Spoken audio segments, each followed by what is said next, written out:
Breaking story right now, late today at 5, a grand jury has indicted a man for allegedly shooting and trying to kill this Louisville Metro police officer. His name is Brandon Haley. Now, in the early morning of September 7th, Dominique Thompson allegedly shot at Officer Haley from inside a home in Louisville. Haley was chasing two other men on foot on 38th and Kentucky. While tracking the men, shots rang out from a nearby home. The dramatic body camera footage released by Metro Police shows Officer Haley getting hit in the chest and a fellow officer dragging him out of the line of fire. Today, a grand jury indicted Thompson on charges of attempted murder of a police officer, wanton endangerment, and drug-related charges.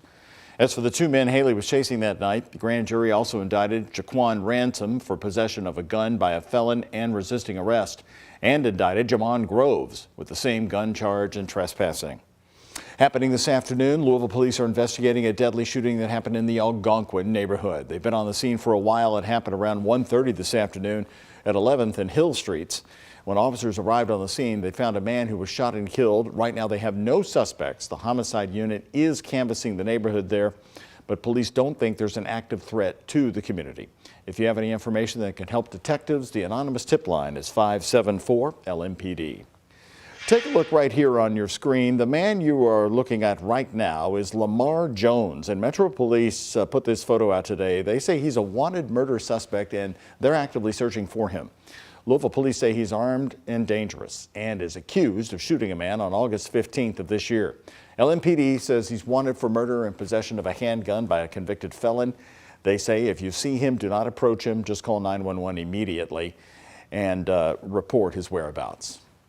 Right now, tonight at 5, we are following up on reports by the Wall Street Journal we told you about yesterday that Humana and Cigna are working on a possible massive merger. We have reaction today on that possibility. Ironically, at the same time in Louisville, as a tribute to the co-founder of the company was unveiled. The Hometown Hero banner revealed today right on the side of the YMCA downtown, honoring co-founder of Humana, David Jones Sr., a lifelong Louisvillian who grew up in West Louisville. Humana's Louisville roots go back to its founding as a nursing home in 1961, but in the 80s it grew into the health insurance giant. The co-founder's son, David Jones Jr., recalled his father's words from a high school graduation speech in 1975. Get out of town, get some education, learn something, and then come back, because anything you can do anywhere in the world, you can do right here in Louisville, Kentucky. So he was a believer, and he lived his life that way. The announcement of the banner comes at a tense time for Louisville. Headlines are pointing to a possible merger of the healthcare company he founded, leaving the future of Humana in Louisville and employment levels uncertain if there would be a merger. So today, as we continue our coverage of that possibility, Ian Hardwitt and photojournalist Emma Gefter asked Louisville leaders about what this business move could mean. As we think about the challenge for the future of Louisville and the company, that company, all companies, is, you know, we gotta be ready to change. David Jones Jr. watched as they raised the Hometown Hero banner for his dad, the co-founder of Humana, David Jones Sr. He says his father's legacy was one of change. A new possibility reported in the Wall Street Journal suggests a potential merger of Humana and a larger health insurer, Cigna. Humana hasn't confirmed or denied whether or not those merger talks are happening, but in a company-wide email sent out today, the outgoing CEO, Bruce Broussard, called the headlines rumors. Of the two companies, Cigna's revenue is larger. At $180 billion, it's nearly $100 billion more than Humana. I don't think there's any question there would be concern over those 11,000 jobs, including the mid-management and upper management jobs potentially leaving Louisville. Dr. Kurt Jefferson studies political science and moved to Louisville 7 years ago because he saw the city's economic growth potential. He believes Biden administration regulations and court opinions could create hurdles for any potential merge of the companies. In Louisville, Ian Hardwitt, WHAS11 on your side. We have more reaction on this coming up at 6. And Louisville's mayor today said he was confident in Humana's future in the city of Louisville. We're going to have him, by the way, live on the set in just a few minutes right here at 5. GE employees, by the way, today evacuated from some buildings this morning just before 11:30 at the sprawling complex in Newburgh. A false alarm about an active shooter in the building today, but police now say the call to them was not made maliciously. Instead, it was a misunderstanding. LMPD says a call came to 911 from a family member of a GE worker reporting an active shooter. When police arrived, they searched the building and secured the GE campus. Shortly afterwards, they were given the all clear. Police later learned that an employee had heard an alarm in the building that they thought was GE's active aggressive alarm, and that's how it got reported. GE says no one was in danger. Again, they're calling it a misunderstanding. New today, Louisville Mayor Craig Greenberg saying in a letter that he will not sign the new Anti-Displacement Ordinance, which has been passed by Metro Council. This new ordinance would require any new development projects in certain designated historically black neighborhoods pass an assessment first, proving that they will not cause any displacement of existing residents. In a letter sent to the council, the mayor says the ordinance, as written, will not stop gentrification in areas like the Smoketown neighborhood. The mayor says the increase in housing prices are caused by developers buying and renovating homes. Mayor Craig Greenberg has also unveiled his housing plan, as you know, to try to increase affordable housing in the metro. Greenberg aims to create 15,000 affordable housing units, and his plan looks at revising the Land Development Code, increase the Louisville Affordable Housing Trust Fund, and implement new financing or construction methods and create more long-term ownership opportunities, plus incentivize the renovation or vacant or abandoned properties for more affordable housing. Stick with us. Coming up in about 10 minutes, Mayor Greenberg's going to join me live to talk about his concerns over that bill. Plus, we're going to ask him about the reported Humana merger. And then the big move for the first time in the history of Light Up Louisville. It is this Saturday now. That's coming up here in just a few minutes at 5. More local news tonight. FBI's Louisville new special agent in charge is tackling gang violence one of his top priorities. Michael Stansberry is the new leader of the FBI in town, and he was appointed to lead the Louisville field office in September, revealing what his primary goals are today. He says one of them is to lock up gang leaders and using tools like wiretaps and working with law enforcement to get that done.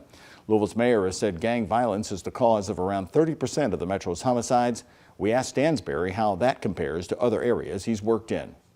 In most major cities, that is what we're seeing across the nation. I think that number is probably pretty accurate to what it is. It does show the urgency that we need, because it's not just the homicides, it's all the other underlying crimes that go with it, the carjackings, the robberies, the thefts, right? It's just being able to walk down the street and feel safe. And Stansberry joined the FBI in 2000. He has worked in Texas, the Carolinas, and in Buffalo, New York.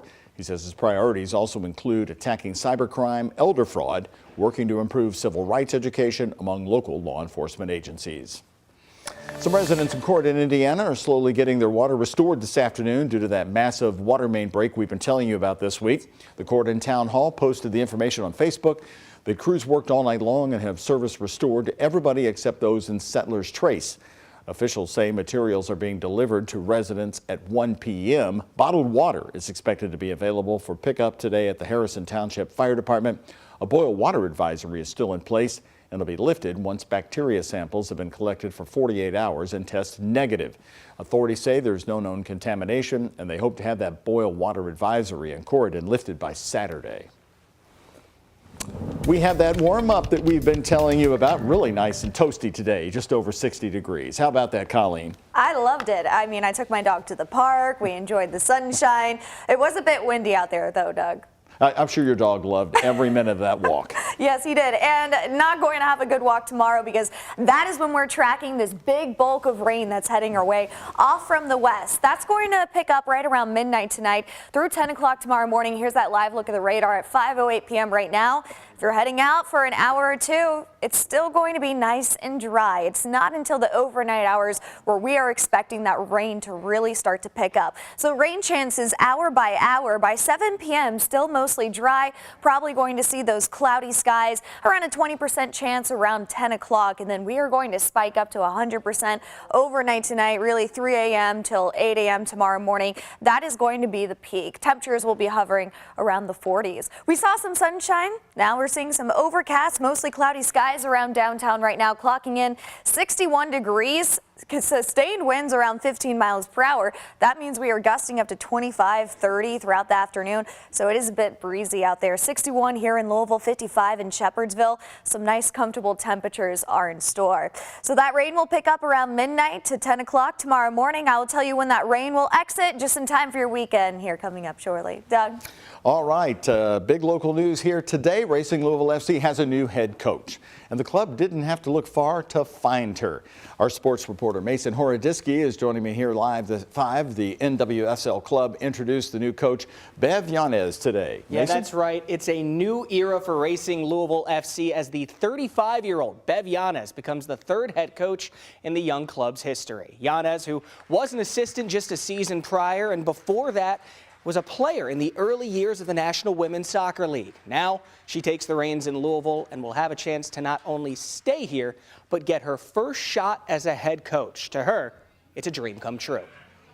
I enjoy educating.